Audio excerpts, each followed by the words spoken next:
What's going on, everybody? It's your boy AD, and that's all day, and I'm in the spot. Finna do the SmackDown review for July 22nd, 2022. And the headline for the night was The Beast returns to SmackDown to unleash a vicious attack on Theory. Alright, let's get to this one. Let's get to this show. Let's explain what happened. Because this show, it kinda started off kinda good, but then it kind of started to drag a little bit towards the end. But then at the end, I think they had at least a good main event, and even a little surprise. So let's get into it. The show started off with Stephanie McMahon in the WWE Universe thanking Mr. McMahon, or thank Mr. McMahon. So yeah, the biggest news that came out that this night was that Vince McMahon retired, which came out the same night, and also that Brock Lesnar, so called, wasn't going to show up. Like, it was a lot of breaking news, like saying like, oh, Brock isn't going to show up because Vince left and he retired. But seeing Stephanie coming out basically made it pretty official. It was a touching moment. I liked it. I enjoyed it, and I still like to see Stephanie. So it was cool, and it's like lets us know for sure, that he is retired. Then after that, we had the Street Profits were saved by Madcap Moss from a beatdown by the Usos in Theory. So yeah, more with the Usos and the Street Profits. They've been keeping this going for a while, but they threw Theory and Madcap into the mix. And it just turned into an all-out brawl into the ring. But they set this up for a match later. And yeah, this was wild. This was wild. I actually enjoyed this though, and they had the Street Profits come out in the audience. It was really cool, like to start the show off, so the crowd was kind of hyped. But the Usos came out. He said something, and what was funny too about this part is the fact that he was like, "Oh, I think it was Jay one, and it was like, oh, keep my name out your mouth." But then he dissed his girl, like Jada was like, "Oh, your wife," dissing Bianca. And then he just stole off his ass. So that was like a total Will Smith, Chris Rock moment when you really think about it. But anyways, it popped off. Madcap came in. It just in Theory, and they was just going at it to set up a match. Then we had Ludwig Kaiser defeating Shinsuke Nakamura. Now this was actually a little interesting to me too, because what Gunther has been doing with Ludwig has been a shock. Like, how did you go from announcer to now wrestling? We only seen you wrestle one time before this in a tag. Now you going singles. You lost against Shinsuke. Your partner beats the hell out of you. And now you gotta have another rematch against Shinsuke. Yeah, that's kind of crazy. And Shinsuke, he not that up there. And it's just like, wow, just to see him struggling with him. Like, oh my God, you're struggling with Shinsuke, knowing damn well if he lose, fucking Gunther gonna beat the hell out of him again. So that was kind of crazy.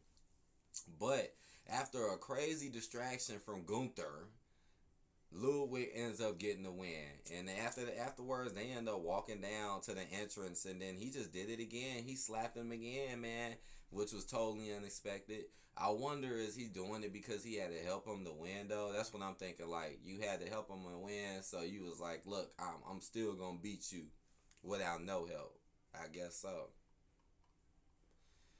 Then we had Liv Morgan and Ronda Rousey came face to face. So this is the next thing coming for SummerSlam. Now Ronda gets a damn shot at Liv. She lost the belt, but now she's coming back to fight Liv. So that's going to be interesting. They had their little segment in the back.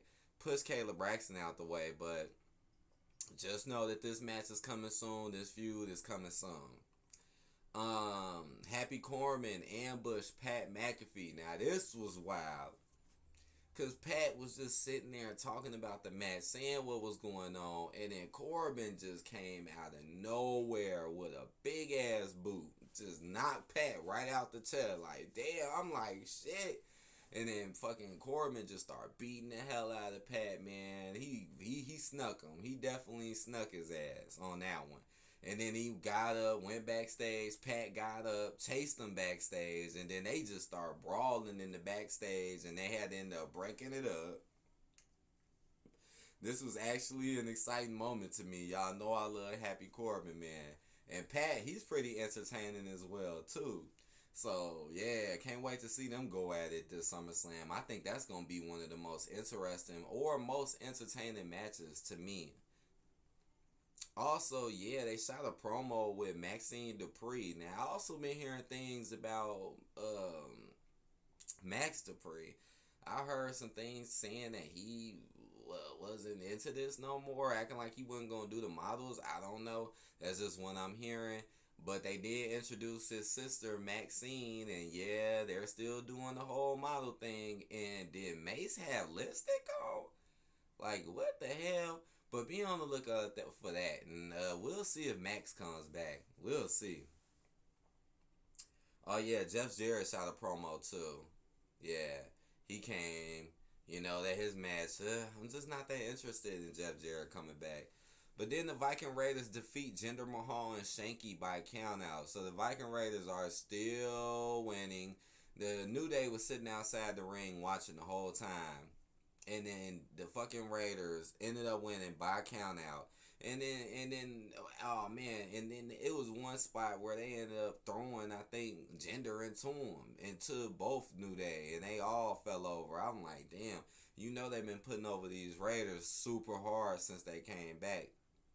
I mean, damn. Remember, it took 4 against 2. Remember, and I'm thinking like, okay, well, y'all got bombarded, right? They then came and attacked y'all after numerous matches and being caught up. I'm thinking, okay, the match over. This is the perfect time to come in there and get revenge. No, they go in and the Vikings just leave out. No revenge, nothing happened, nothing. I was like, oh, what the hell? I really have not been enjoying and liking too much what they've been doing with the Raiders and New Day. And as you can see, they just throwing Jinder Mahal and Shanky in the mix. It's not helping either. Then we had Sheamus and Drew McIntyre set up a high stakes Irish Donkey Brook match for the week. I thought it was going to be a shillelagh match. Because they was trying to figure out some high stakes, right? Because they still got to have, I guess, like one more big match. Because you see they've been throwing everybody else at them, like Butch and Rich. And this segment was kind of long for it to not be no match. I guess it's still a little interesting to see how it plays out, what happens. I guess it's going to be, I don't know what a Donnybrook match is. But just know next week they'll finally have their big match. Because they've been stretching this out forever. And it's not going to be a SummerSlam match, I guess. But who knows? But I'll be looking forward to this match because they saying it's going to be some high stakes. So let's see. Lacey Evans voiced her frustrations with the WWE Universe. Left Aaliyah laying with a woman's right. Okay, man. I say this every week, man. I am so tired of Lacey Evans. Lacey Evans is a total time waste. She comes out, wastes hella time with her intro. She always got to get on the mic. She hasn't done any matches. She keeps coming in the ring, running her mouth, but not doing anything. Like, we literally have not seen her in a match since like 3-4 weeks ago when she was on teams with Raquel. And in this week, it was no different. Except the intro didn't pop like that. She ran her fucking mouth as usual. Aaliyah confronted her a little bit, but Lacey ignored her, but then it turned up and just hit her with a woman's right and just knocked Leah out. So it never was a match. And here we go again, where they set the match between her and Aaliyah, and it never happened. It never happened. So this is just annoying. Like, this is one of the worst segments, honestly. Then you got Raquel Rodriguez defeating Sonya Deville. So Sonya Deville is pretty much getting her karma now. All that stuff that she did in the past to all those people has kind of come back to her. Because now Adam Pearce ain't even cool with her no more. And now it seems like he's just booking her in just bogus ass matches. Like, okay, you go against Raquel. And you know Raquel be getting pushed hard as hell too. And I don't even see why, honestly. But yeah, she took the loss and lost clean too. Sonya lost clean too. So damn. Now she's getting effed up.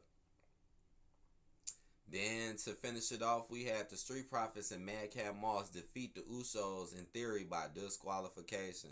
Now I'm trying to remember, how did they get disqualified? Because the Usos didn't want to be on teams with Theory. They didn't. And then Theory ended up, like, or was it the Usos? Like, one of them tried to leave. I might have to read this one because this match had a lot going on and some stuff happened at the end too. Says after Madcap Moss had saved the Street Profits from a beatdown by the Usos in Theory earlier in the night, the six men went to battle. At one point, Montez Ford taunted Theory with the Money in the Bank briefcase. I forgot about that, but yeah, he did do that. That was hilarious. He took his briefcase, and he was doing the most with it.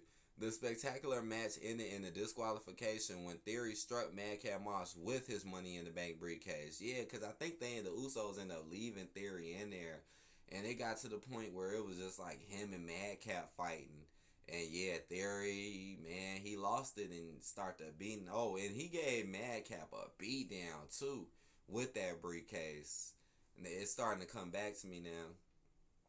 Oh, and then Brock Lesnar is still in the WWE Universe and Theory. And then it just ended with that. Like, and then at the final moments, I say in the last 5 to 6 minutes of the show, Brock comes out, which was very unexpected because everybody was talking about him leaving and not coming, and then the whole show never really mentioned him or showed him, so I really kind of thought he wasn't coming either.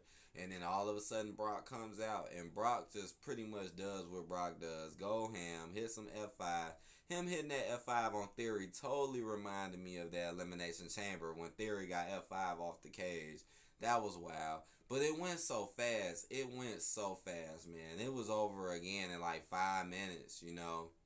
And still, I mean, I am a little, I guess the Theory thing does add some interest because Roman versus Brock again is just not interesting at this point. But throwing Theory in the mix does throw some interest because, well, I mean, look what Liv did. And look what many others have did before him, you know. And Liv just got her title. So, even though I don't think Liv gonna have it for too long, though. This one against Ronda, boy, this gonna be a tough one to call. Ooh, this gonna be a tough one. But I hope y'all enjoyed this review. Hit that like button, comment, subscribe if you haven't. And I'll see you guys for the next one. For the next Raw. We got one more Raw, one more SmackDown.